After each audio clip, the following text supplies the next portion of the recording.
Welcome to Nacht Waffen Pilot with Penny Bradley.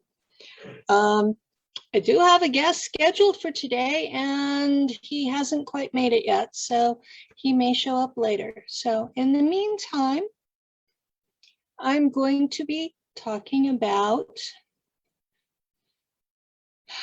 okay, y'all know that I've been reintegrating altars. And altars are basically scars from trauma as a child. And I've managed to, at this point, reintegrate 32 of them. And the most recent one I had filled in a lot of really strange storylines. And I thought y'all might be interested. I've been exploring the memories so that I have almost a coherent thread as to what's happening and why it's happening and who else is involved. So this is reintegrated altar number 32. And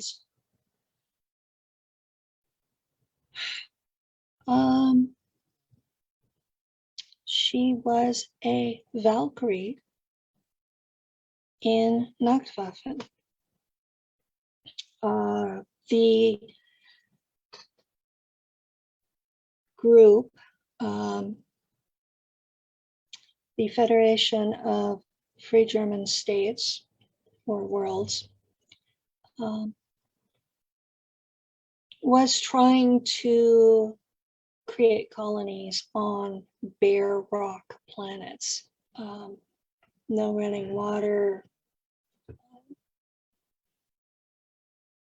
They had to use caverns to live in, and they were establishing this from literally below ground level and working up.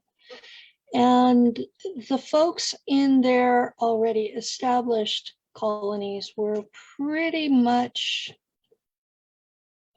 too civilized, too dependent on technology to be able to do this. So we had a ship. It was named the Valhalla. There were a team of women who were, well, we were fighter pilots out in space, but when it came to our mission, we were taught historical languages from 1,000 years ago in Northern Europe. Now, you think that language stays stable. If you spoke German, you've always spoken German. And that, you can travel 50 miles and you're still speaking the same language. Well, in Northern Europe 1,000 years ago, this was not true. These languages would change dramatically from village to village. And we had to be able to talk to these people because we were looking for below ground working up colonists who were not dependent on modern plumbing, modern electricity, modern technologies. Now, these people do have technologies. They're just not what we're used to. And so we would travel back in time to places where the Black Plague had hit, to places where there were battles. Sometimes we would just sort of cruise the area and watch the battle go down. And when they were done fighting for the day, we women would go down to the battle scene. And this is where it gets gory. We would literally use a laser sword and cut off the heads of the men who had died in battle or were dying in battle, because the technology at the time was if they had a gut wound and they were unable to get up and move around, they were going to die.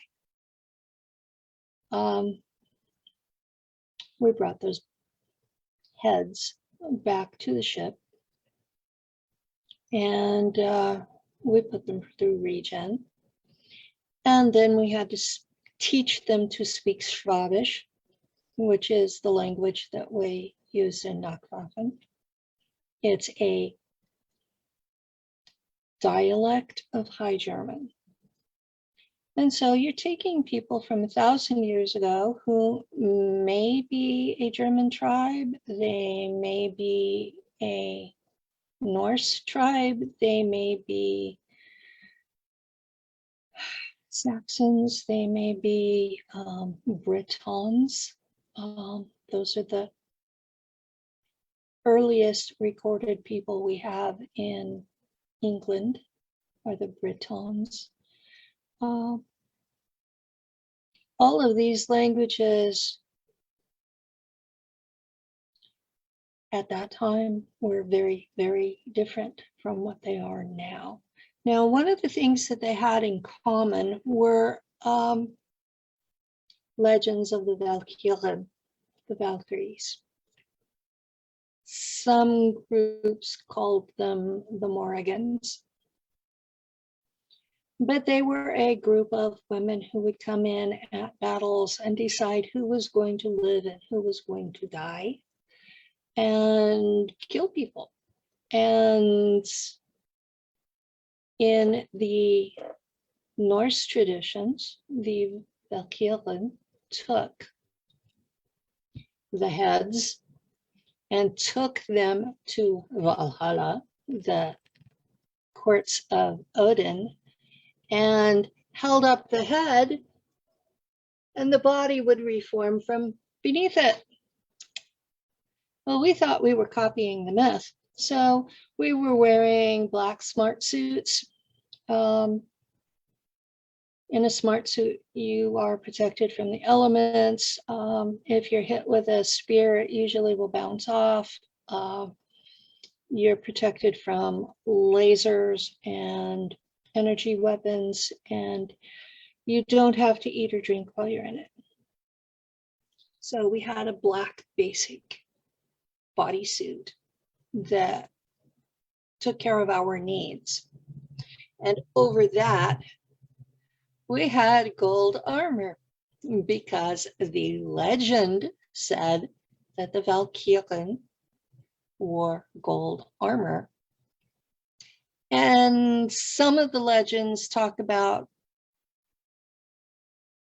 coming through the atmosphere with flying horses, reminiscent of Pegasus. Now, we did have ships, small ones, shuttles, that we would paint a Pegasus on the side. So we were doing our best to mimic the mythology. And we started off with, in time, with the 30 Years' War. And as we had more colonies that needed basic technologies, we went further and further back into time, which meant we, the people working with these rescued individuals, had to learn their language further back in time. So we ended up with folks who barely understood each other and didn't understand us at all. And so we were teaching them Schwabisch once we had them regenerated. And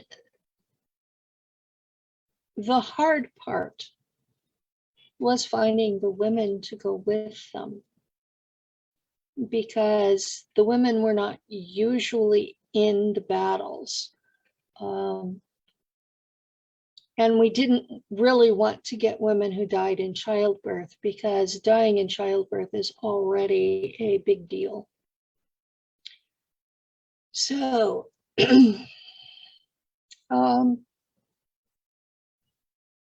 women dying in childbirth is still a problem out in space. And so we didn't want to continue that genetic heritage. And so we were looking for women who had died from plagues or died from other things. And we were bringing them back as well. And our ship's captain was not named Odin, but he played that role dealing with these folks. And we brought them up to a level where they could understand us. They understood they were in a ship, and they understood what was to be expected of them. And they were the first line colonists on probably 20 worlds.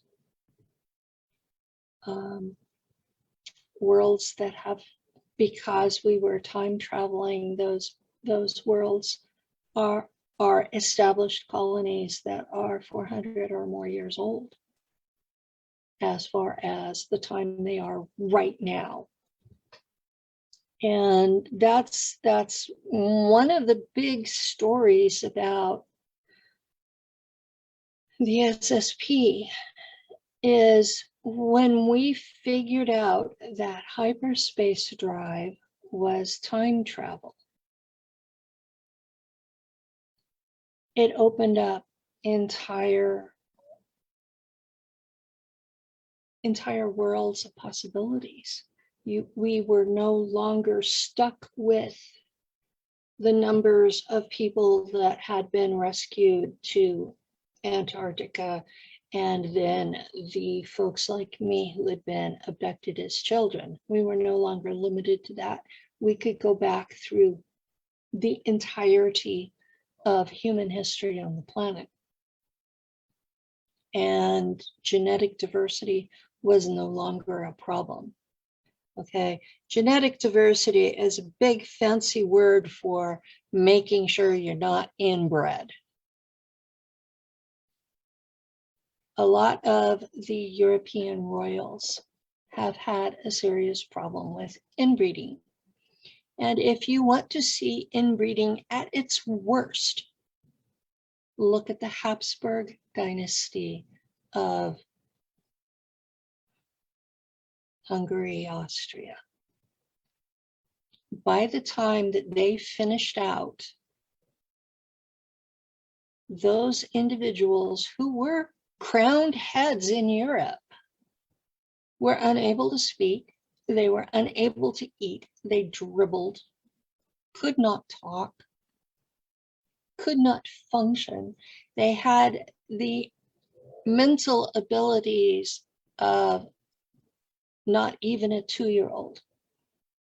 And their lower jaw was so much bigger than the rest of their face that they could not eat.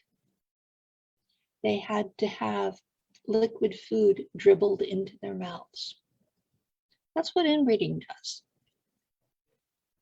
So, wanting to keep their people from being inbred was a serious concern. And that was one of the things why that the Germans had asked for Americans to be sent to them, was they were hoping that we could become part of their colonies and expand their genetic diversity. But the agencies in the United States decided to modify our DNA, where we were no longer pure Terran, and this made us unsuitable for the Germans. Now, they had a lot of fancy sounding excuses for this, but it came down to they were spoiling the plot on purpose. So,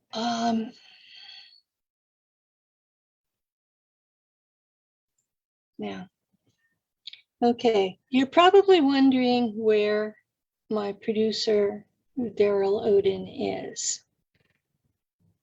Well, he's been fighting with his own case of COVID for about 2.5 weeks. And some days he's able to come on air and some days he's not. And he trusted me with the login to be able to do this. So I'm feeling really honored about now. So I thought I would talk about the Valkyries. At some point in time, those of us who were doing this work came to understand that we were actually what the myth was based on. So, yeah, it's kind of a shocker when you're going, we thought we were copying history and it turned out we made it. So there's these realizations that come along while you're doing this. I have someone who has a show on Global Enlightenment Radio Network, and he entered the waiting room, and he's not who I expected as a guest, but we'll let him in. I hope I am not butchering your name. Heru Ifagbemi.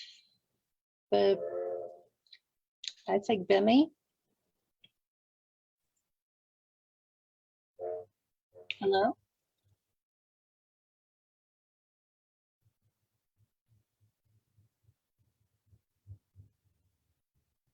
Hello?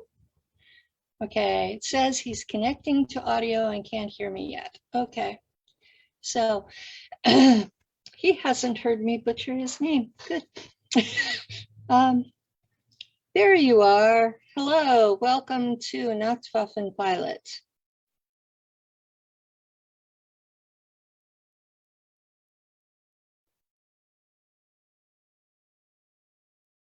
You gonna talk?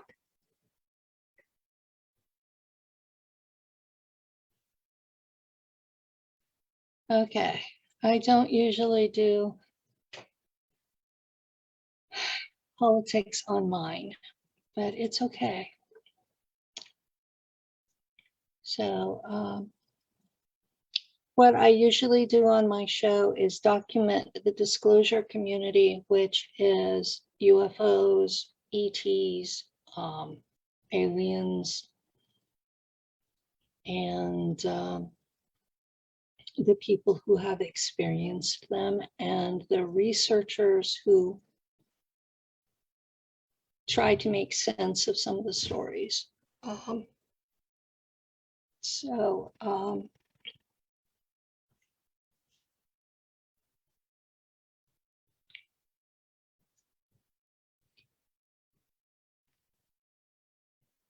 Apparently Heru is having trouble connecting to the audio. So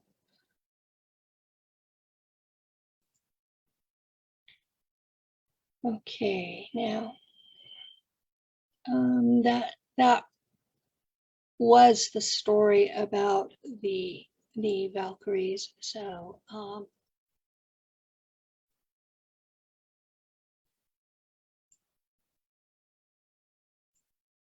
what happened here?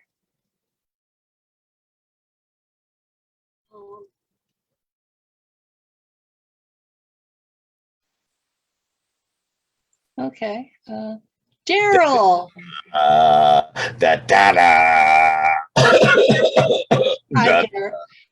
Darrell, you made it.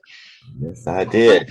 I met my other homies here too. Darrell. We are talking about some yeah, you know me. I had to do my voice shows, you know. I don't feel sexy without it. You know what I mean? Okay. Miss Well, Penny.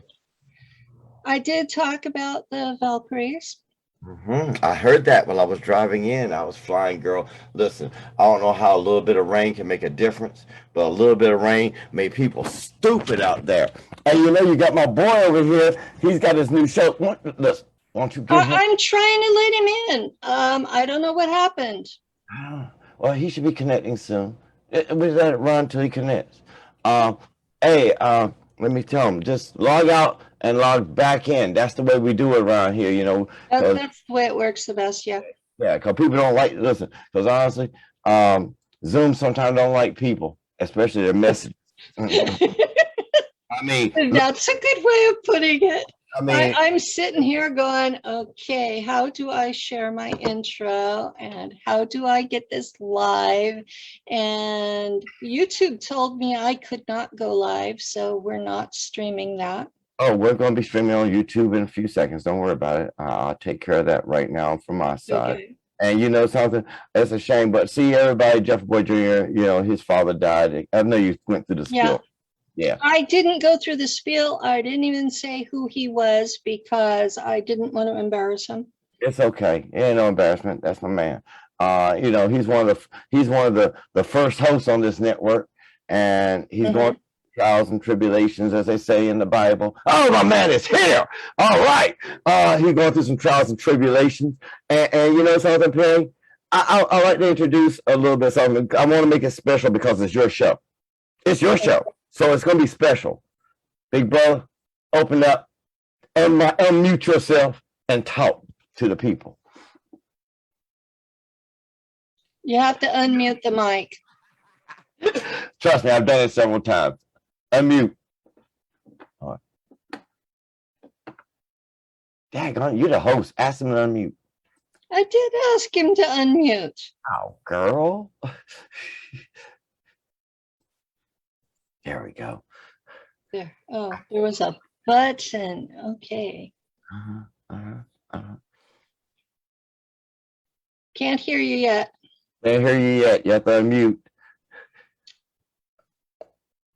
The mute button. I'm itching, man. I got bit up this weekend. Well, when he gets on, he's got a lot to talk about. He goes into the ethics and stuff, which also in the end spins around to become part of the saga of Penny, because I hate to say it, ethnic cleansings, the gods, all that comes right here to Earth, which is kind of weird. I mean, look how we've had 4 root races historically. They're documented in India and Greece and the Mayans. We've had 4 prior root races before us. And so each time they got rid of a root race, they got rid of them. Everybody else was killed off. And it's like they started fresh with new people. So the gods creating a genocide is nothing new. Can you hear me now? Oh, yes, we can hear you now. Can I get a beard like that? I want to get down with a beard, bro. You got that godly beard. I don't know exactly what you guys want me to get into or how you want me to have this thing go. Tell us about yourself. Tell us about your show. Come on, man. Yeah, tell us about your show. My guest did not show up, and what I wanted to talk about, I've already talked about. Okay. So just an introduction of my show and about me? Yes. Yeah. Okay. Before I begin, let me first say, first and foremost, that I want to give all praise to our African ancestors, those who are known and those who are unknown. Praise to our elders, those who may be listening and those who may not be listening. And praise to all the African kings and queens yet to be born. My name is Heru Ifagbemi. I just recently met this brother. I'm graciously thankful that he would introduce me to you guys' audience. I just put out a book called Religion, the Real Matrix.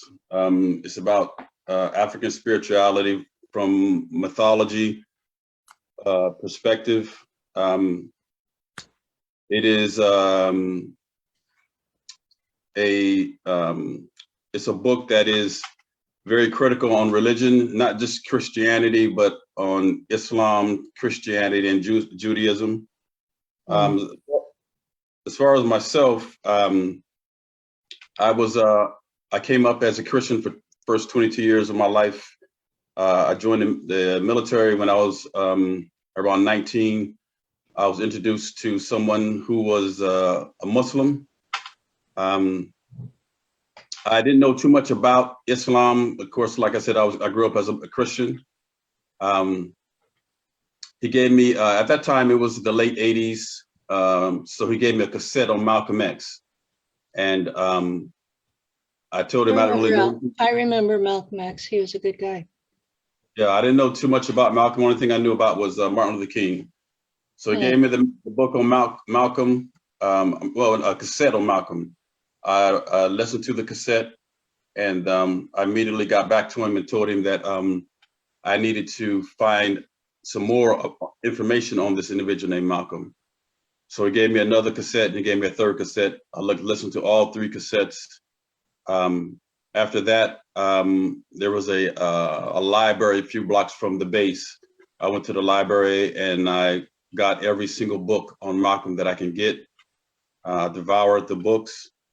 After listening to the books, I listened to the tapes, reading the books, I wanted to transition from Christianity to Islam.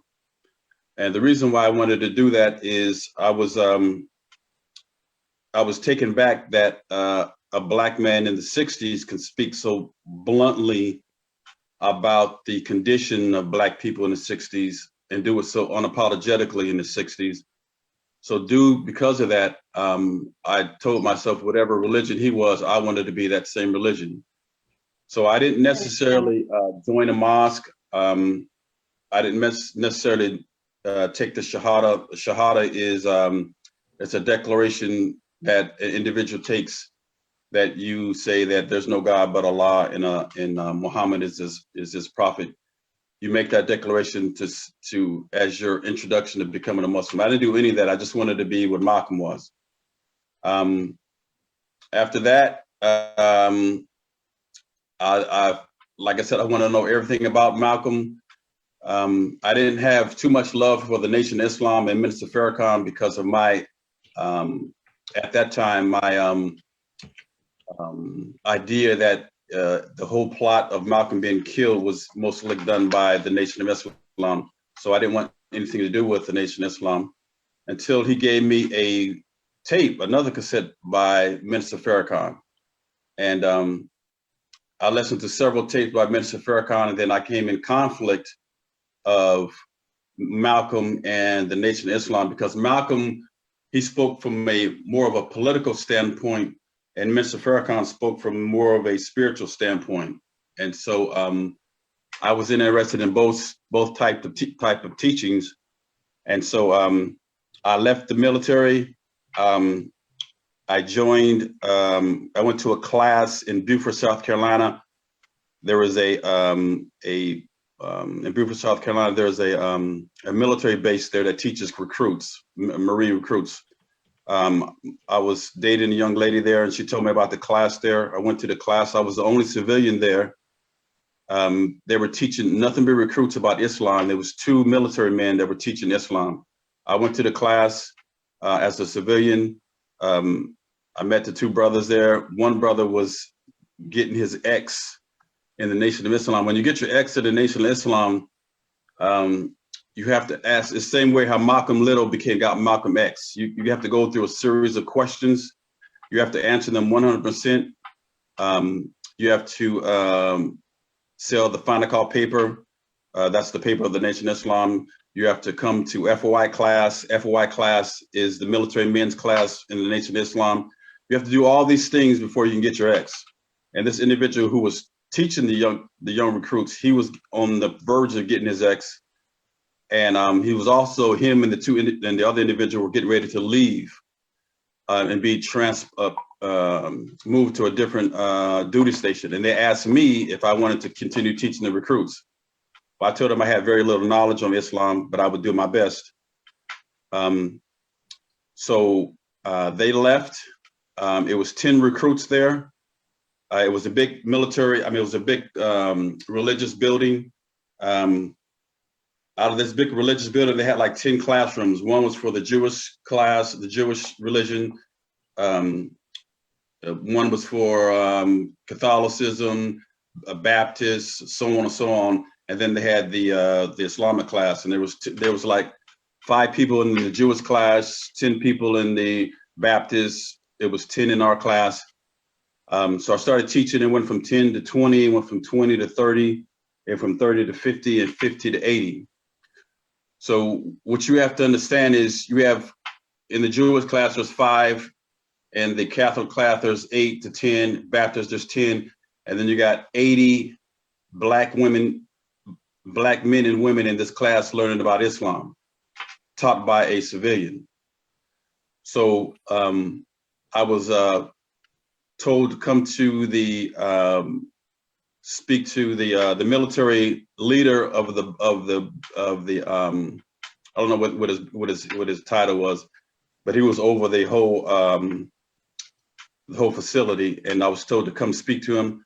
I was told that I was no longer allowed to teach there. I was told I was teaching racism to the recruits, and that and I was escorted off the building, out of the base. I was escorted out of the base, and told that. What year was this? This was 91. So not only was I not allowed to, I got 80 recruits coming to my class by the time I left, and not only was I not allowed to teach, I was not even allowed to come on base. So I was escorted off. I was not allowed to come back on base. That's a bit extreme. Religious freedom. What happened to religious freedom? Come on. That's what I told him. Darrell, you know that religious freedom only holds if you're a Baptist. Okay, I'm sorry. This is what I told him. I said, listen, you're denying these recruits their constitutional right to practice religion how they want to. Yeah. And he said, well, I'm the leader of this base, and I don't want you here anymore.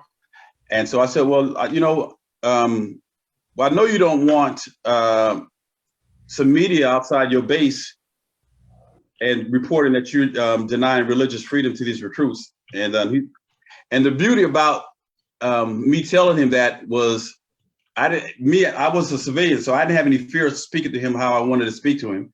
And he said that, are you threatening me? And I told him I wasn't threatening you. I was just letting you know that you can't deny these recruits their religious freedom just because it's not palatable to those around who may not like the way it's been taught. And so, but nevertheless, like I said, he was in authority, so I was escorted off the base. So I got my X. I was known at that time as Richard X. It was a brother that was in the Nation of Islam. He told me about he was a security guard at a federal prison in Reidsville, and he asked me if I would like to teach Islam to the inmates at a federal prison in Reidsville. Now that's in Reidsville, Georgia. I was in Beaufort, South Carolina. It was a 3.5-hour drive. So for 4 years, I drove back and forth once a month. I wasn't compensated at all, not even for gas.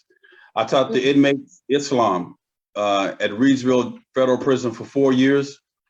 At Reidsville Prison, one of the individuals, I had around 30 individuals that would come to my class when I would teach at the Reidsville Prison. One of the individuals that was at the class got in a altercation with another inmate. And the warden of the prison told me that I was not allowed to come to the prison anymore. And he said the reason why I was not allowed to come to the prison anymore is because the individual that would come to my class had got into an altercation. So I said, so you're telling me that because one person that came to my class got an altercation, you're going to shut down the whole Muslim program. I said, so what happens if a Catholic person had gotten a fight? Would you shut down the whole Catholic program? I said, you wouldn't do that. You would chastise that one person. But because this predominantly black and brown people are coming to my class, one person gets into a fight, and now you want to shut down the whole Islamic program because of one person did. But you wouldn't do that to any other religious facility. So then I was not allowed to go to a prison. They kicked me out of a prison because of an individual who got in a fight who came to my class. Wow. So this has been the history that whenever I teach, is that there's some kind of conflict comes when individual who don't like the style that I teach or how I teach.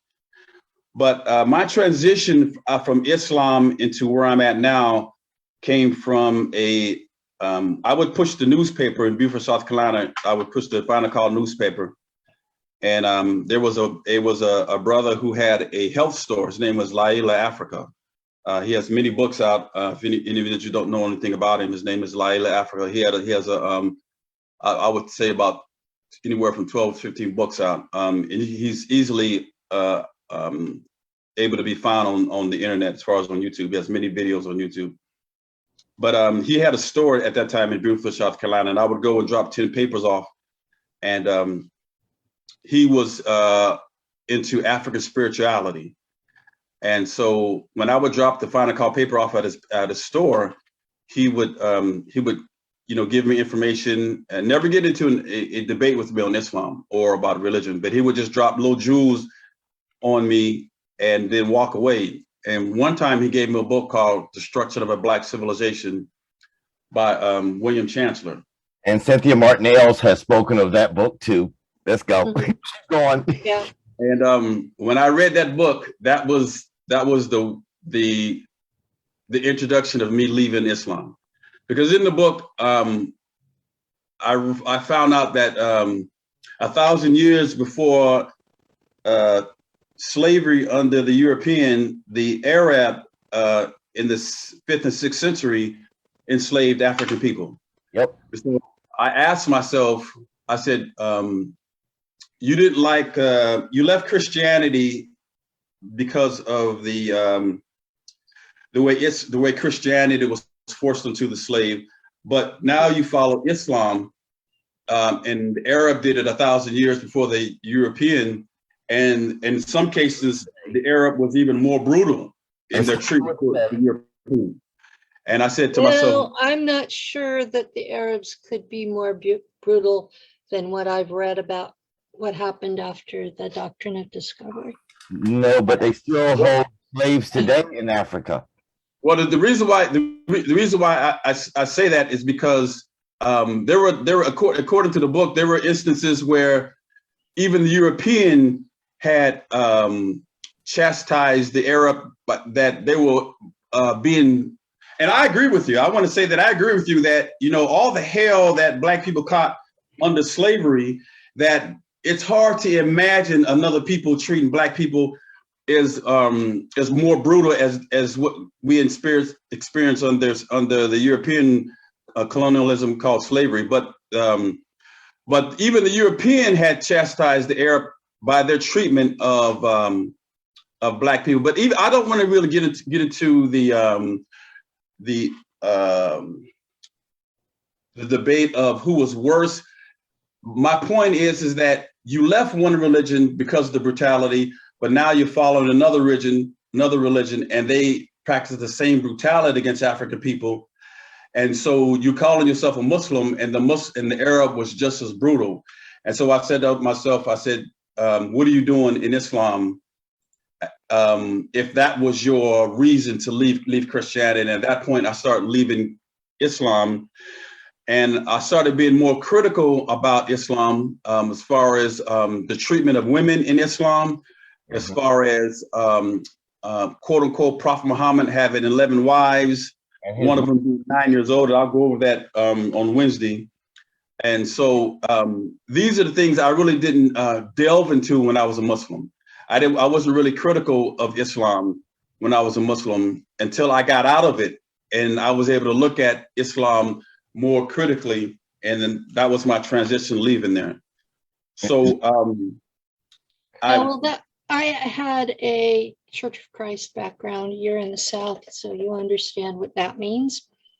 And my grandma was Jewish, and so I was raised in both of those together. And when I left, a lot of it was the way that they talked was so different from the way that they practiced.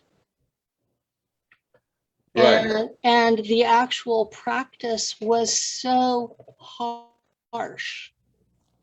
It was like, where is this forgiveness that they keep bragging about? Because I wasn't experiencing it. I was only experiencing judgment. Well, Right. on my side, I have to say, the issues I had with Islam is that they stole my story of the six-legged horse Muhammad had. And you know something? I wouldn't have done nothing like driving from that big distance without compensation. So basically, you led sheep to the slaughter for free. Right. Exactly. And the biggest issue I have when it comes to Islam, Christianity, and Judaism is there's a bunch of stories. Is all it is. That's all it is. A bunch of. I'm gonna let you talk because I'm gonna step back because Hey, I'm not down on what you're saying. Okay, I'm not giving you a hard time at all because I had my own path out of it. Everybody has now, don't they? It's I've had to deal with family telling me for years that this is the way it has to be because it's always been this way. And I'm like, F that. We're all people. We have choices. We can choose to work together or not. Amen to that. But people don't want to work together. You know what they want? They want to make an income off of us. All this stuff I've seen so far is economics. I mean, come on. Yeah, there's a lot of economics involved. Economics is the key to religion. I agree. I see religion as mind control. It is mind control. Here's an example of mind control. Oh, Lord, you're healed. Now make sure you get the bucket near them so they can put a little contribution to the minister because God needs this money. You know something? If God needs your money, I don't need God. Because God's supposed to be forgiving, all loving, da-da-da-da-da. It ain't happening with I gotta have this amount of money, or people giving up their housing, or people giving half the home. Back in the old days, let's go that route. People gave up their housing, their children, their food to the church. Mm-hmm. Why would I have to give up something when you're supposed to be working for God? God ain't asked for a house. God ain't asked for your money. And God ain't asked for your kids so you can sodomize and molest them. Oh, I'm sorry. Did we just compare Islam, Judaism, and Christianity all in the same pot? Because that's what they all did. Sorry, bro. I'm gonna let you run because I look. You got a topic right now that I'm hot. Yeah, you've got Darrell going. Hey, Darrell and I have been at this for a year, and when he starts on a roll, I just let him go. And let me add to it. Each one of the religions got gods. Hold up. Gods. Even Christianity, there's multiple gods found in the Bible. Even in Islam, there's multiple gods found in the Quran. And hold on. Even for those beautiful Jews out there, read yours. Because there are multiple gods. G-O-D-S. And Elohim is plural, yes. And it all came from above and came down to this planet. No, you're not. Isn't that one of the things I keep saying? Is all of humanity's sky gods are ETs? Isn't that what I keep telling you, Darrell? Dang it! But hold on, let's let the brother get down to it because I know he's gonna get some. Look, we opened a bag of worms. Let's let him clean it up for us.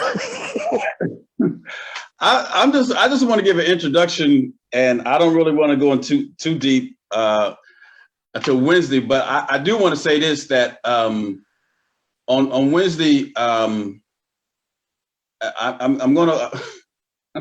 You're gonna need 2 hours. Are you? No, not necessarily. I'm not necessarily need 2 hours, but I'm just saying that it's going to ruffle some feathers, because I'm going to speak from a historical perspective, and it's going to be centered around African history and mythology, and I'm going to base that all three religions stole from mythology, and that the reason why they stole from out of African mythology, because on neither one of these religions, whether it's Christianity, Islam, or Judaism, can you find any history based on any of the figures, and that's from Adam to Jesus, to Moses, to David, to Prophet Muhammad. You can't find no history of none of them, including Prophet Muhammad. Right. Now, when I was in Islam, and I'll start with him and I'll go down briefly and not go into in depth. But when I was in Islam, I was told that Prophet Muhammad was born in 570 AD and he died in 632. And I took that literal, and that he wrote a book called the Quran. It was revealed to him, and that around 622, that's when he gave this book, and that he had 4 rightly guided caliphs, or the same as Jesus had his disciples, and that all of them had Qurans. And then when Prophet Muhammad died, they all had the Qurans, and they spread Islam and whatnot. And that seems like a nice story, and it's told over and over again. But you can't find no history on this individual named Prophet Muhammad. If you went to 570 AD all the way to 633 AD, you don't find nobody in history named Prophet Muhammad. There's no Prophet Muhammad nowhere in history. So when you ask someone, this individual named Prophet Muhammad, you ask them, first thing I would ask them is, where is he buried at?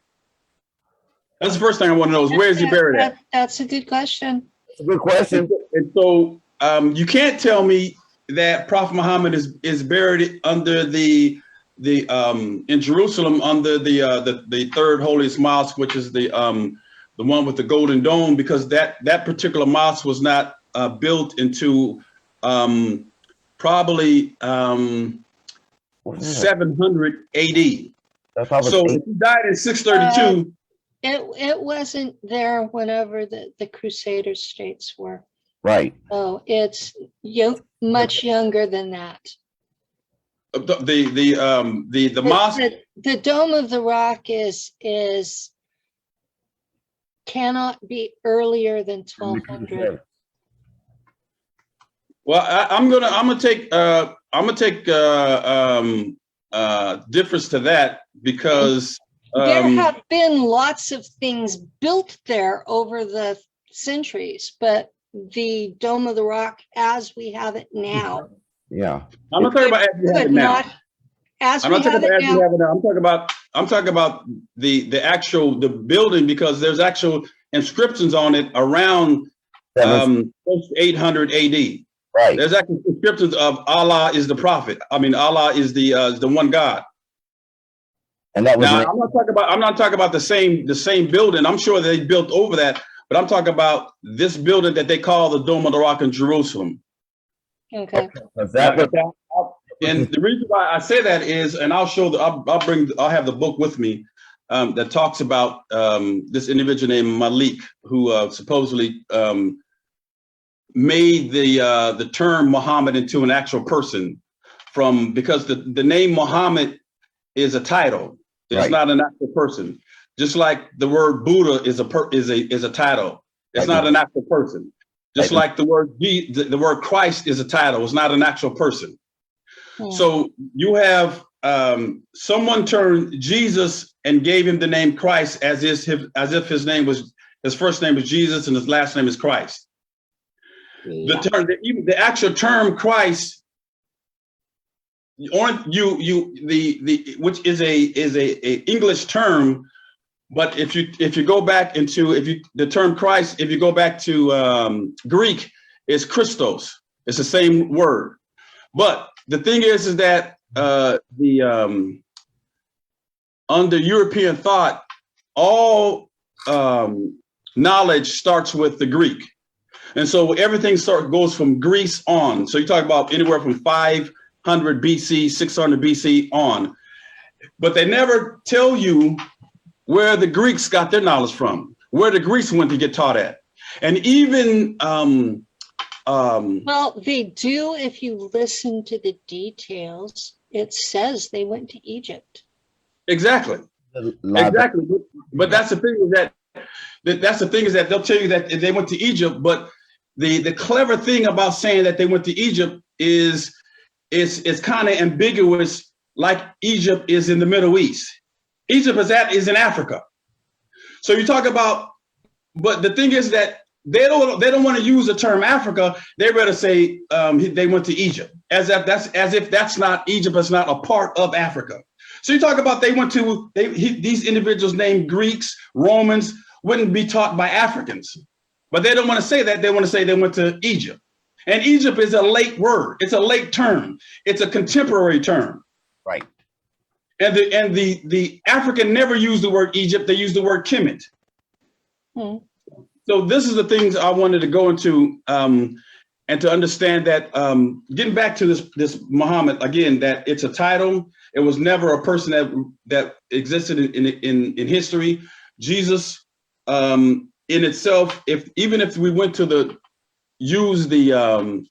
even we went with the theory that this man Jesus was a Hebrew or a Jew. Jesus is not a Greek, is not a Jewish word. So if he existed in history, where did you get the term Jesus from? Because that's not a Hebrew word. Jesus is not a Hebrew or Jewish word. So the origins of Jesus is a Greek deity. I asked individuals who are Jewish, where's Moses buried at? Where's Adam buried at? Where's David buried at? Where's any of the prophets of the Old Testament? Show me not two. Show me where one is buried at. Just one? Just one. You're looking for one? I can show you where one is. Well, I lost count. You'll never. I know that they'll tell you that traditionally this is where they're built at. I don't want to know traditionally. Tell me archaeologically where he's buried at. Show me some proof. I talked to one individual he was a Catholic devotee, and we spoke about this crime that happened among the Jews. Supposedly 600,000 European Jews built the pyramids, which is just madness. But let's go with this premise: that 600,000 Jews built the pyramids in Africa, Egypt. And so this individual named Moses has a conflict with the Pharaoh. And they get in this conflict. They can't figure things out. So the Pharaoh tells them to leave Egypt and to go to where you're going to go. So the God Jehovah or Yahweh takes Moses and these European Jews out of Egypt, out of Africa. They get to the Red Sea. Moses waves a stick and parts of ocean, which is insanity. But anyway, let's go with the premise that he waved the stick. He parts a big ocean. These Jews go across on dry land to the other side of the Red Sea. The Egyptian soldiers follow them, and the sea closes up on them, and they all drown. So I said, so this is where it happened in Egypt. So I said, so you had thousands of soldiers who drowned in the Red Sea, along with the horses, along with the chariots, along with the swords, along with the shields. And the money. And I said, so show me the money. along with the money, show me the archaeological evidence of all these soldiers that drowned in the Red Sea. There's not one. He said I want you to think of this in mind. He said that the reason why that you can't find any evidence that they drowned in the Red Sea is because they all melted. Hold up. Stop. Hey, hold on. What? Everybody, we might need to I go. said, so wait a minute. I said, so What? I said, so the shields melted, the bones melted, the horses melted. I said everything They melted. melted? Gold melted. Okay. That has got to be the most insane explanation I've ever heard. This is what religion does. Religion makes you suspend your common sense. Yeah, It makes you does. suspend it. And so the thing is that because his mind couldn't wrap around the fact that there was no archaeological evidence, his mind came up with a concept that that everything melted under the water. Okay. This is what happens when belief trumps reason. Exactly. Hey, that's a matrix itself, bro. I'm sorry. It's like it melted. What? It melted. Okay. It melted. Real. Wow. Oh my God. I believe. Well, I can see organic things rotting. Hold on. Shields. But shields, bones, spears, the metal on the outside of the chariots, the stuff on the horses, that should still be there. Hold on, but you have to remember that the river has also shifted. Okay, so with the shift came I don't know how to bullshit my way through this, so I'm gonna let it go. Thank you. Let it go because it sounds like bullshit. I'm sorry. That's a matrix for me. I mean, for people to actually believe, come on, man. I was raised to really believe what was in the Bible.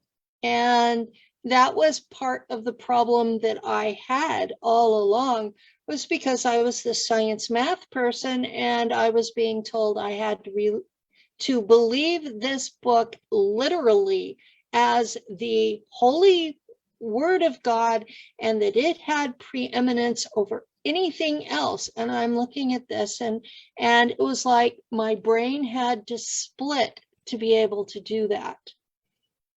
And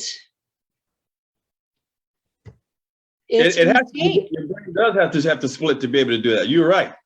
Yeah. And anything on the religious part is just stupid. You have no rationality, you have no common sense, you are simply believing. There's no logic. And then there's the side of me that was doing science and mathematics and computers, and that was almost pure logic.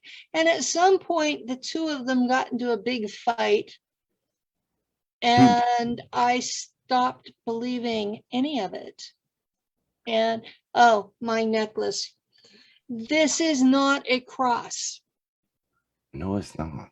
I know it looks like a cross to people that don't know any better, but I come from the families of the Knights Templar.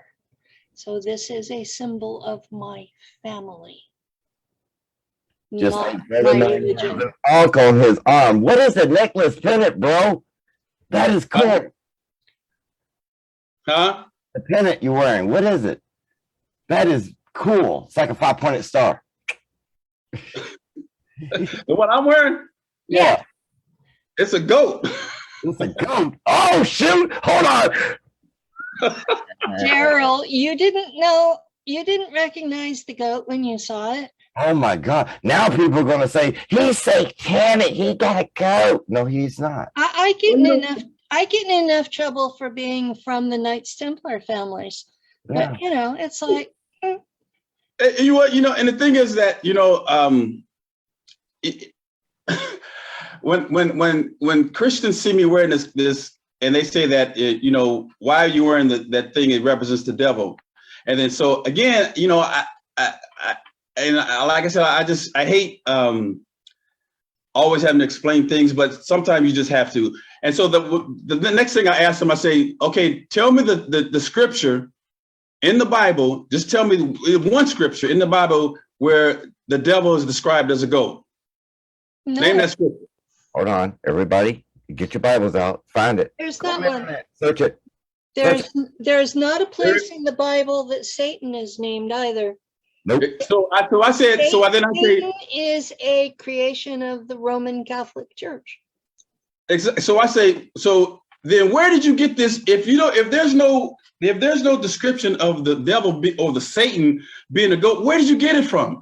I said, you got it from TV. You got it from watching damn movies. That's how you got and I said, your mind went on automatic mode that goat equates Satan.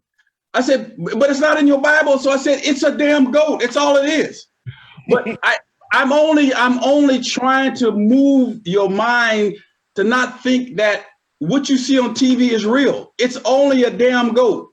But there is a significance why I do wear it, and it does have to do with religion. But I do ask them that. I say, so where is it? And then they can't find it because there's no scripture where Satan is described as a goat. But I say, so this is the reason why I wear it. I said, so in your Bible, Jesus is supposed to be quote unquote the shepherd, and he is a shepherd over the sheep. Mm-hmm. And I say, where is the shepherd and the sheep at? They're in the valley. I said, and that's where the damn wolf is at. So I said, the shepherd and the sheep is in the damn valley, and so the wolf has access to the sheep. And I said, and if you know the nature of a sheep, the sheep follows wherever the hell the shepherd goes. So this is the community of Christians. I said, you're nothing but sheep. You follow whatever your pastor tells you to do. And I said, they even call themselves sheep. Yes, exactly. Exactly. And they even call their pastor the shepherd.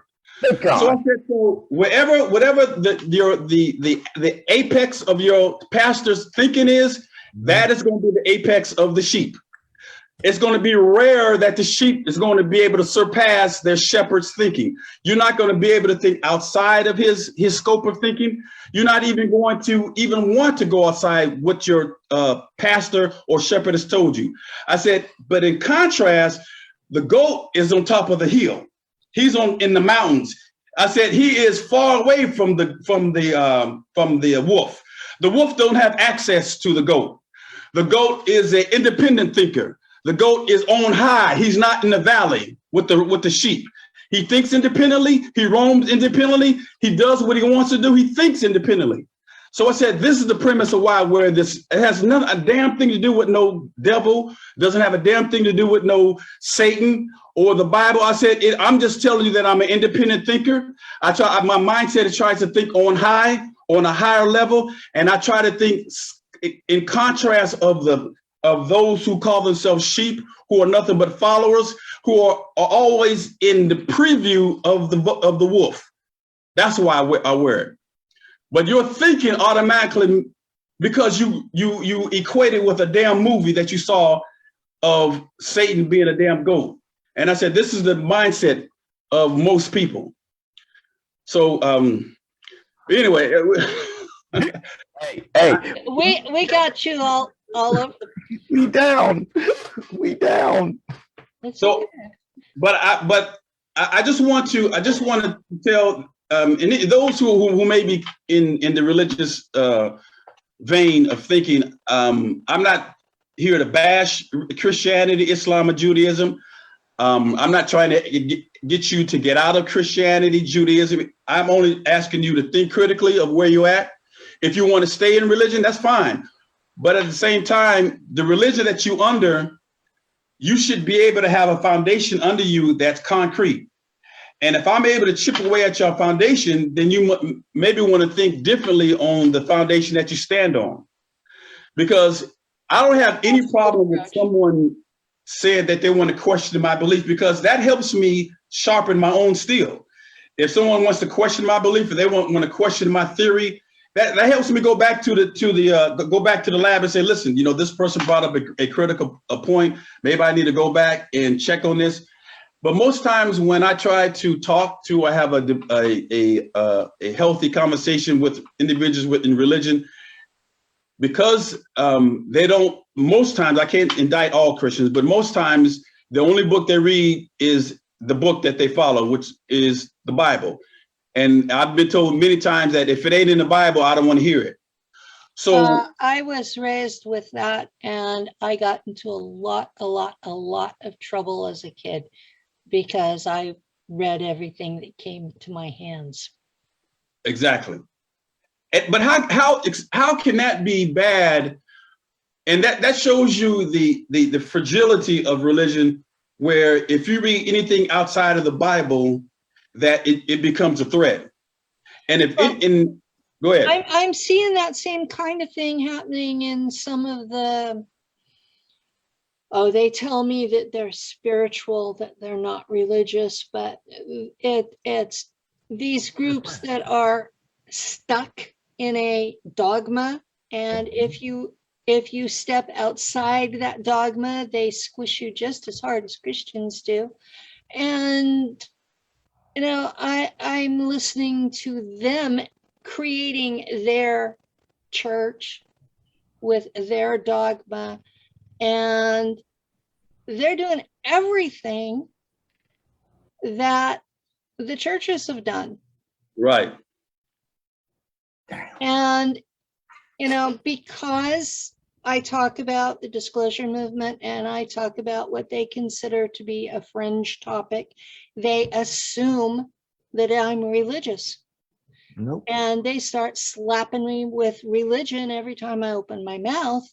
And I'm not. I'm talking about on my show, I talk about black ops that are run by the CIA, the OSS, the NSA, MI6, MI5. I'm talking about real 3D government operations.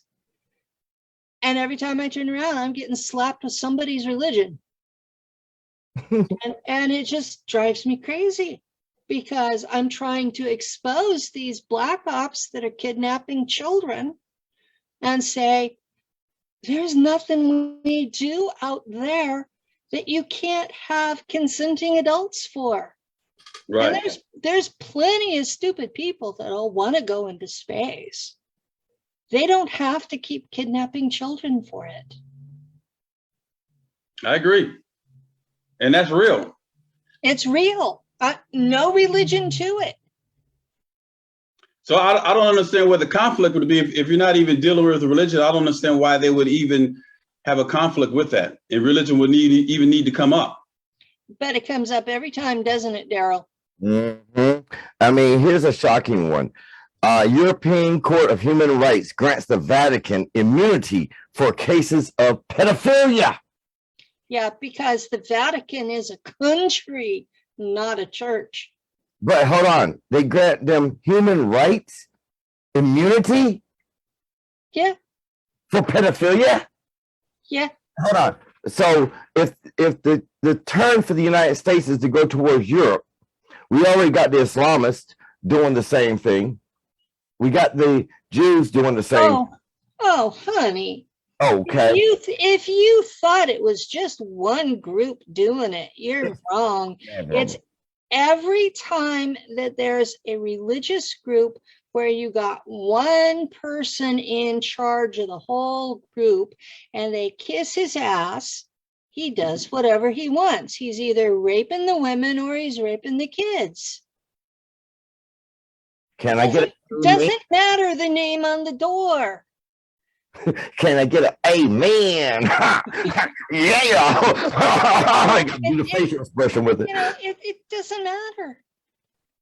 It can be Jews, it can be Islam, it can be Catholics, it can be Baptists, it can be Hindus.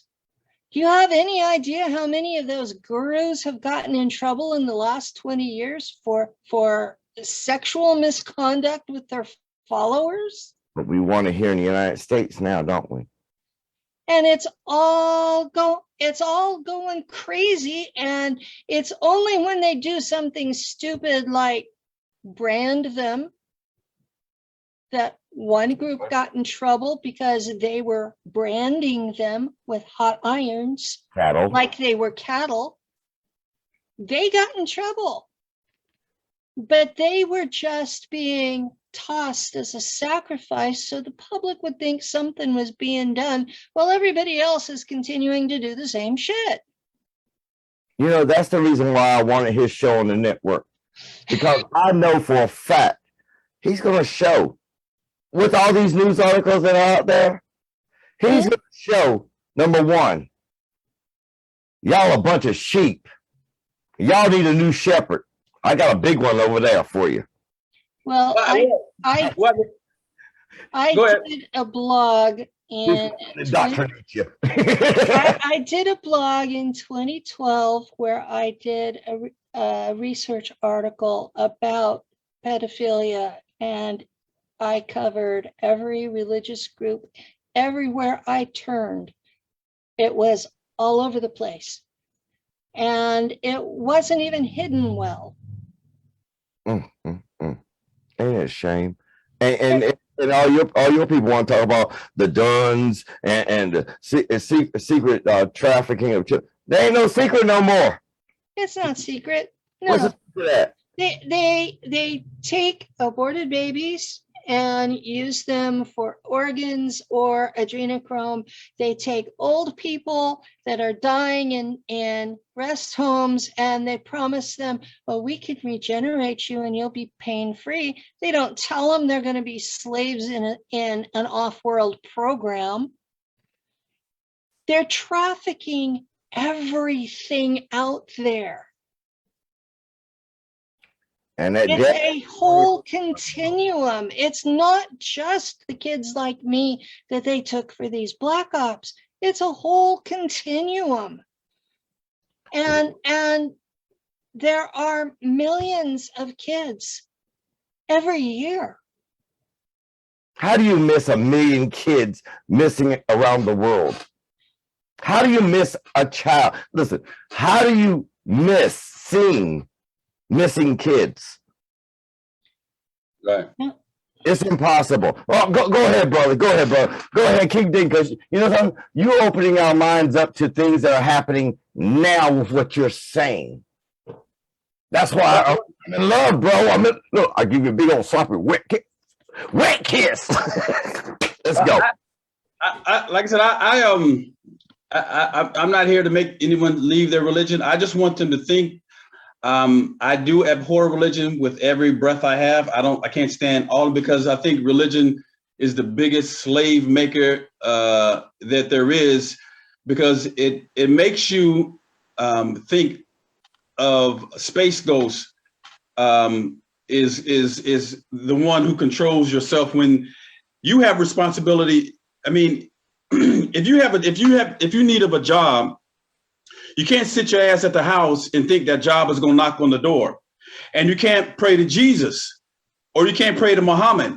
It takes the responsibility of the individual to get off their ass to go get the job. But the thing is that if you don't have a job and you pray to Jesus, or you pray to Muhammad, or you pray to Allah or whatever, for some reason we think that this space ghost, whether or not you call it Allah, whether you call it Jesus or Yahweh, is going to intercede on our behalf and change our reality. And that's the biggest problem I have with religion, is that instead of ourselves dictating our own reality, we have this space ghost that we believe is dictating our reality. And that's the biggest problem I have with religion, along with the lack of history that comes with religion. As I said, you know, the three biggest men that represents each individual is Moses under Judaism, Jesus under Christianity, and Muhammad under Islam. And you can't find any history of any one of these individuals. You can't find, if you went to 4,000 years ago, supposedly Moses is the one who existed. You can't find any history of a man named Moses in Egypt. Even if you went to Egypt, where this individual supposedly happened at, even if you went to Egypt, you don't find nowhere where a man named Moses existed. 2,000 years ago, Jesus supposedly existed. If you went 2,000 years ago, you don't find anywhere. If there's a man that existed named Jesus, and this man walked on water, surely somebody wrote about it. If this man fed 5,000 people with 2 damn fish, surely somebody wrote about it. Surely somebody's seen it. But you don't find nowhere about a man named Jesus walking on water, coming out of the dead after 3 days, feeding. If 5,000 people saw it, well, he fed 5,000 people with 5 loaves of bread and 2 fish. Surely somebody wrote about that. there's an individual who existed. His name was he was his name escapes me. I'll have it on Wednesday, but he was a Roman historian, and he existed in 20 AD. Josephus.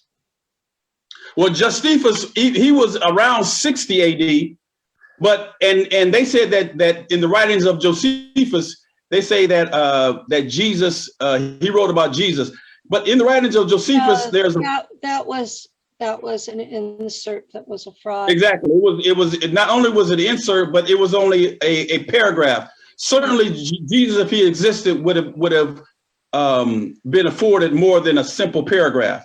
And they found out, as you said, they found out that was an interpolation where it was put in after the date. So even Josephus is after 33 AD. So you don't find anybody who existed from zero to 33 AD. You don't find anybody who lived during that time period who said that they saw this man named Jesus. So, and the thing is that even if you went with the very name, the letter J is no more than 300, 400 years old. So how the hell did you get Jesus if the letter J didn't exist 2,000 years ago? Where did you get that at? So just simple things like that doesn't make any damn sense when you talk about this individual named Jesus. And as I said about Prophet Muhammad, there was nobody in 570 that was named the Prophet Muhammad. And they said that he wrote the Quran in 622. So I asked Muslims, okay, if Prophet Muhammad wrote the Quran in 622, where the hell is that Quran at? Show me where that Quran is at. Who got that Quran? If we have copies of the Bible from then. If the Quran was written then, it should have a copy somewhere. Mm-hmm. So it's just these are just simple things in history that you can't find none of these three individuals that existed. And so that's the problem I have with religion is you can follow it, but it has to be based in history and show me some kind of archaeological evidence where I can say, okay, you're right. There was an individual who said back in the day, it was like maybe 20 years ago, he said he brought back a piece of board. And he said that this was from Noah's Ark.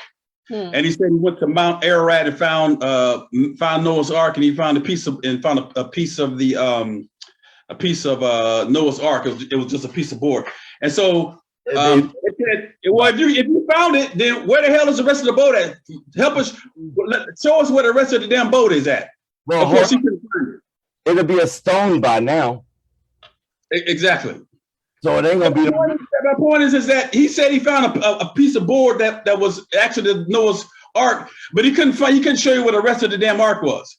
And then when they did the carbon dating on the board, they found out that it was not in the same period that this so-called Noah's Ark would have existed. Then you have the Shroud of Turin.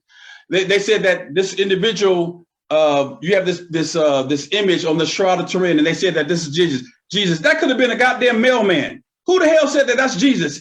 You have just an image of somebody with a beard, and you just automatically assume that that's Jesus. Who the hell said that's Jesus? And then they do carbon dating on the Shroud of Turin, and it's 300 years after the fact. So it just goes on and on and on with the madness when it comes to religion. It doesn't make any sense.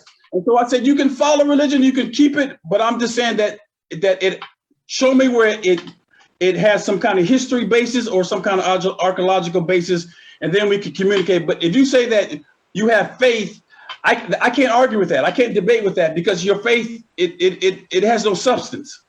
It has no meaning. I have no problem with people who want to have faith if they think that's the only way they can be good people. What I have a real problem with is areas of countries deciding we are going to follow this and we are going to kill everyone who disagrees with us.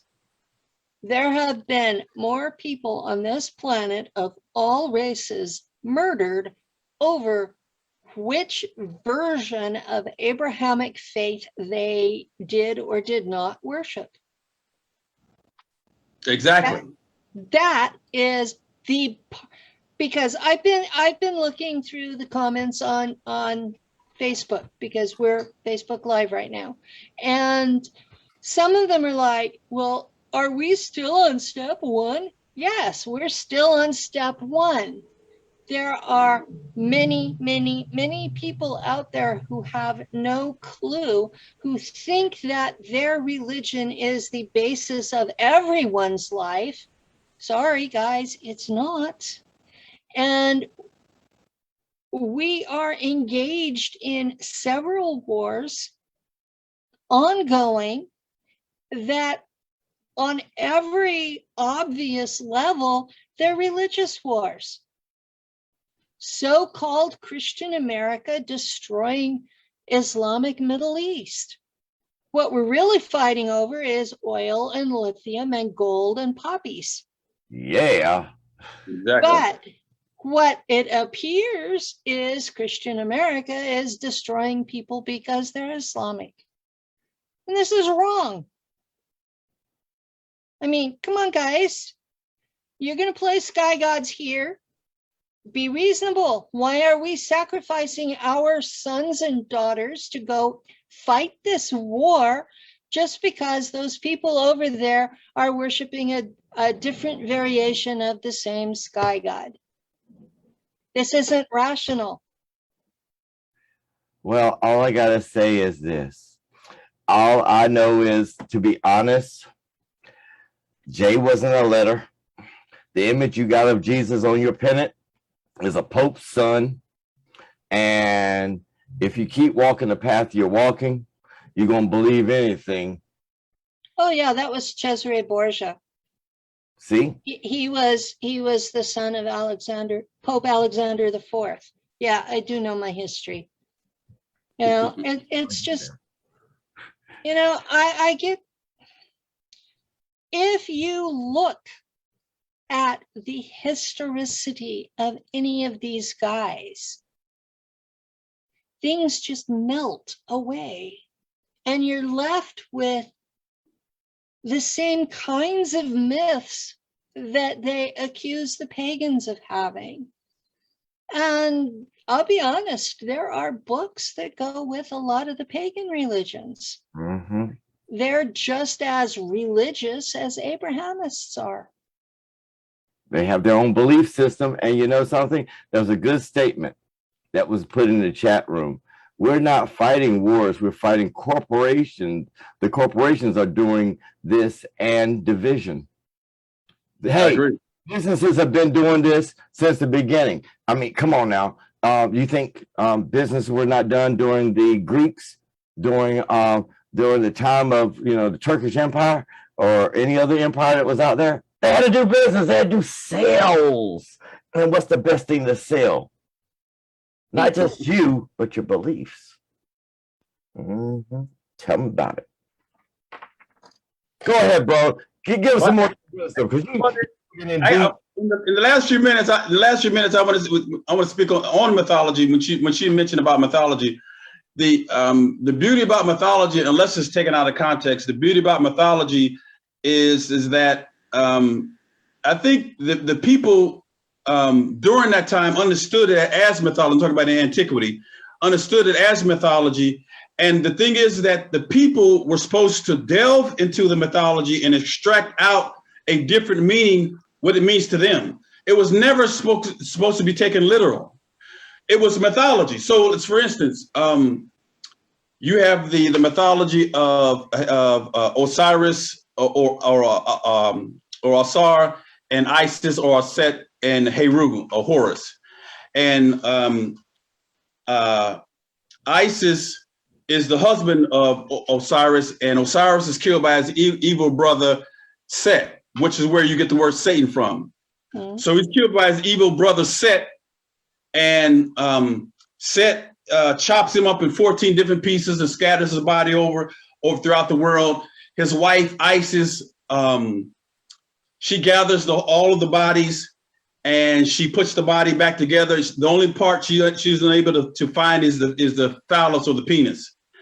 She puts her husband on a slab, and she fashions a golden penis, and she turns herself into a bird, and she hovers over the dead body of her husband, Osiris, and she becomes impregnated by her dead husband. Now her husband is dead, so it's an immaculate conception.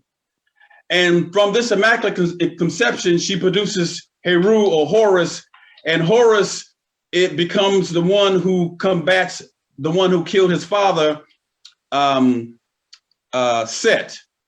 But this battle between two brothers, Set and Osiris, and his evil brother Set kills Osiris, is the same damn story of Cain killing Abel. It's the same damn story.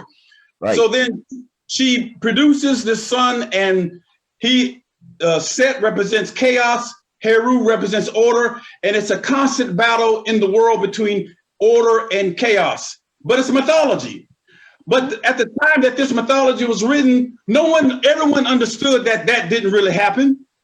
But when you have a people like the Greeks or the Romans who come among African people and they read about this mythology, they take mythology and they make it real. And so over a period of time, something that was always supposed to be mythology, but you were supposed to read the mythology, understand the mythology, and you're supposed to extract out of mythology what it means to you. And then when you read the mythology, it's going to mean something different from you. And that's the beauty of mythology, is that everyone's going to get their own version of what it means to them. It is not concrete like religion where it has to mean this. Mythology has a myriad of ways it can go. And that's the beauty of mythology, is that everyone is going to extract out different from the mythology. And from that, you try to find out your own beauty of how to live your life. So this constant battle of Heru and Set, or order and disorder, what does that mean to you? And what does that mean in your life? And that's the beauty of the mythology. And so that's only one story in ancient African mythology. But there's many stories that revolve around that one story. And out of these myriad of stories come a complete book of mythology that it was given to the people to understand how to behave in a culture, how to behave in a society based on the mythology. And from that mythology, the people constructed morals, ethics, morality, religion, all based out of mythology. Then you have a foreigner comes among the Greeks, the Romans. They don't understand the mythology, they don't understand the culture, and they take it and they turn mythology into real. So then Heru becomes Hercules. Osiris becomes Zeus. Mm-hmm. Set or Isis becomes Diana. And they become real persons in Greek mythology. They become real persons in Roman mythology, but they were never meant to be real persons. And then when the European gets it from the Roman, then Zeus becomes God, Hercules becomes Jesus, Diana becomes Mary, and they become real people. And then as you proceed to the contemporary times, it becomes concretized as something that actually happened when it was always supposed to be mythology. Always was supposed to be mythology. The same way in India, the Hindus, there's always mythology. In Native American, it was a mythology. In the Aboriginal Australia, it was a mythology. In China, it was a mythology. It was always supposed to be mythology, but you have individuals who told a story and you were supposed to extract out of the story. That's the beauty of storytelling, or oral, or the beauty of the individual who told oral stories. But now you got a book, and the book is supposed to be real, and the book dropped out of the goddamn sky, and it came from God himself. And this is the madness of religion.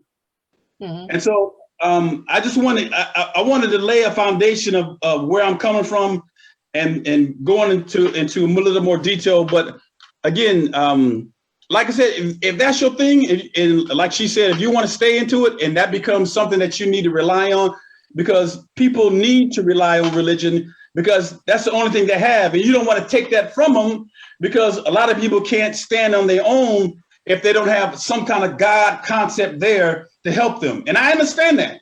And if you need God, then keep him. But that's the reason why I gave the title, the religion, the real matrix, because in the movie, there was only a few people who were outside of the matrix.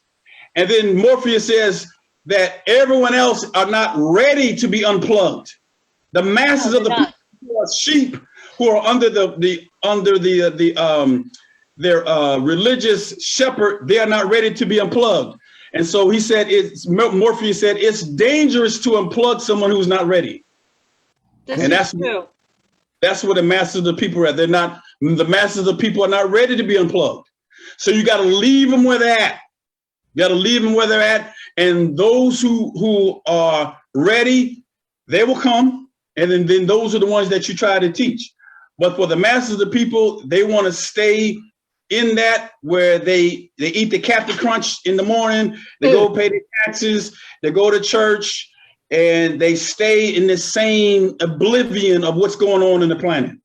Whether it's from what she's teaching about the people, the millions of children being confiscated, or whether it's the religious madness, the people want to stay numb, because if you come into consciousness, it means that you have a responsibility. And people don't want to have a responsibility. They rather stay asleep, because if you're asleep, I don't have any responsibility. But the moment you become conscious, you have to be responsible for your own damn actions. And the people don't want to be responsible. They want to go to church, sit their ass in a pew, and they want to be spoon-fed by the pastor. And then when they leave, they pay their little money, they clean their little slate, that they've been raising hell and committing all kind of madness during the week. They come on Sunday, they pay their little money, they feel a little better because they went to church on Sunday, and they become hell raisers for the rest of the week. And the process goes over week after week. Oh, madness after madness after madness. I used to work at Walmart, and we knew exactly when the big churches let out on Sunday, because within 10 minutes, we would have somebody that was mean as hell come through our register, because they had been good all morning, and they just couldn't be good any longer. It's crazy. It's just crazy. But this is you got almost 8 billion people on the planet, and the masses of the 8 billion people, the majority of them are under some auspices of religion. Yeah. The masses of them.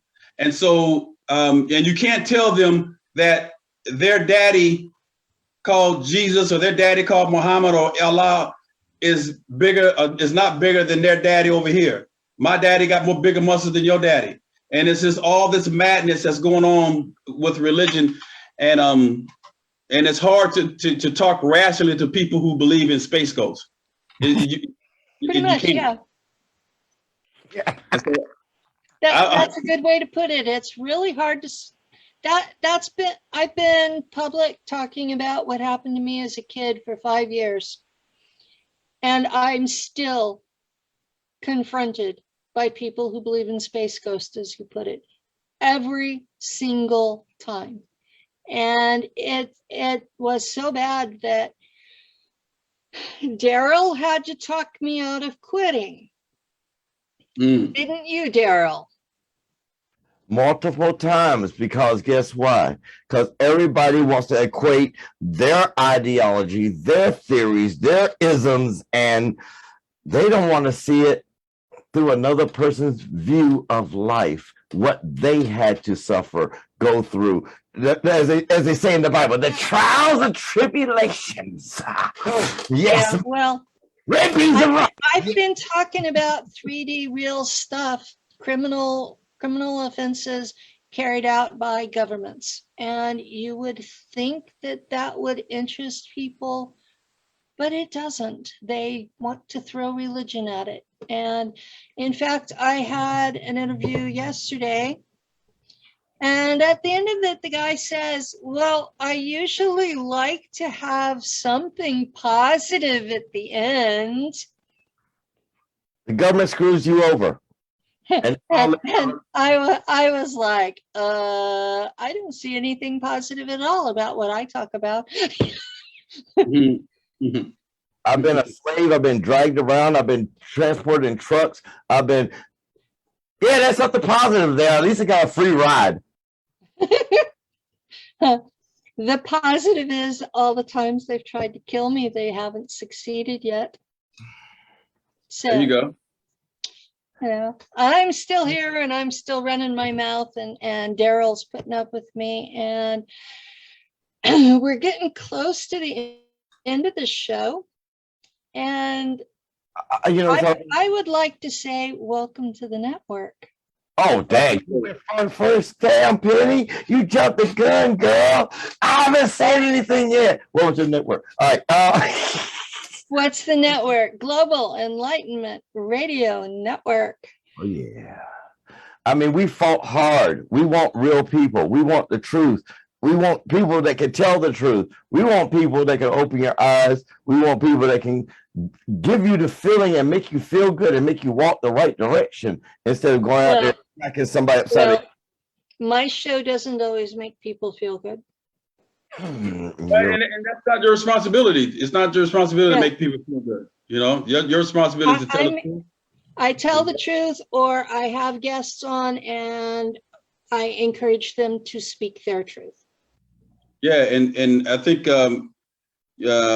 those who are given the responsibility to wake up the dead, if you get into the rut of trying to make them feel good, then it turns into religion.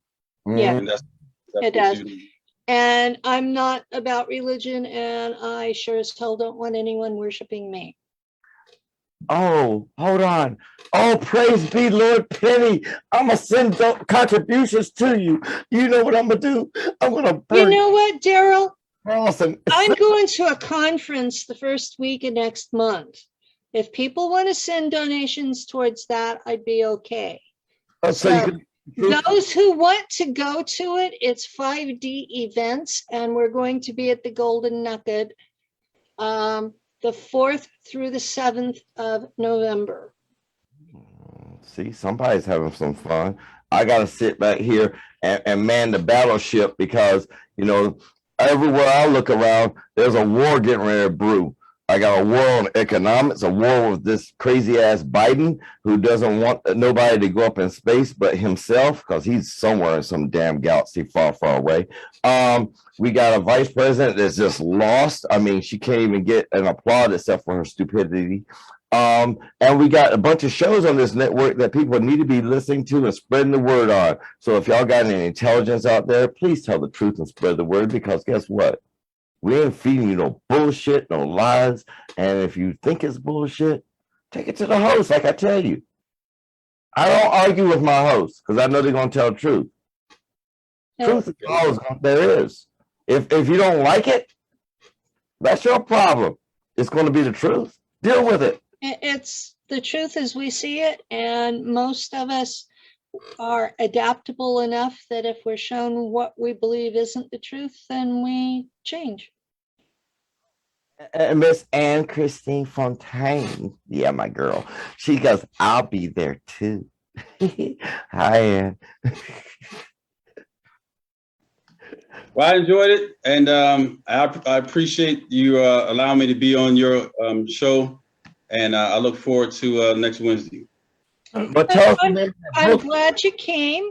I did have a guest scheduled, but his father recently passed away, and I guess he wasn't up to being on air. So you filled a need. Thank you. You brought some fire. Thank you. And please tell us about your book, tell your show, You know the thing. Yeah, we've got 5 to 10 minutes to plug everything you got. Okay. So Darrell has me on next Wednesday. Is it 9 o'clock? 9 o'clock p.m. Eastern Standard Time, right before Jeffrey Daugherty. Okay. And I'm basically just going to talk about, go over what we went over today, and introduce myself, speak about African spirituality, speak about the lack of historicity from the 3 different religions.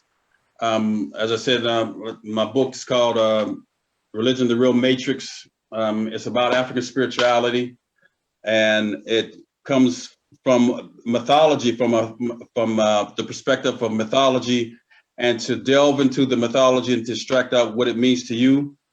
I'm open for anything that is contrary to what I'm teaching. If someone has a question or if they have a understanding that's contrary to it, it only helps me out. So I'm not looking for individuals who may want to agree with me. I'm open to anything. I abhor religion, but I understand the need for it. I want to be able to have people think independently. And when I first left Islam, we had to pray 5 times a day. And when the very first day, I stopped praying 5 times a day. In my mind, and it's hard to leave religion, and I understand that the fear of wanting to leave it. But in my mind, I said that if I don't do these 5 prayers, that Allah was going to punish me. And then, but this is my mind telling me this. And it wasn't until I was able to get out under the fear of this space god called Allah that he was going to punish me, then I was able to be free.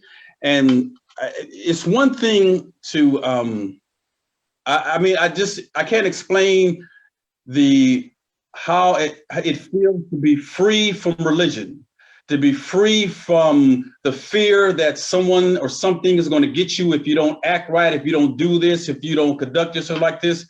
I had a conversation with a woman at work who was brave enough to have a conversation with me on religion. And I told her about, asked her why she was in religion. And she said that she wanted to go to heaven. And I said, basically, I said, well, if you don't want to, because you want to go to heaven, but you really don't want to go to hell also. That's the same premise. And she said that, and this is the argument of most Christians is, what difference does it matter? What if there is no heaven, but I don't lose anything because I'm trying to do good. I don't lose anything because if there is a heaven, I get to go there. Whereas you do have something to lose if there isn't a heaven. And my premise is that that's a good argument from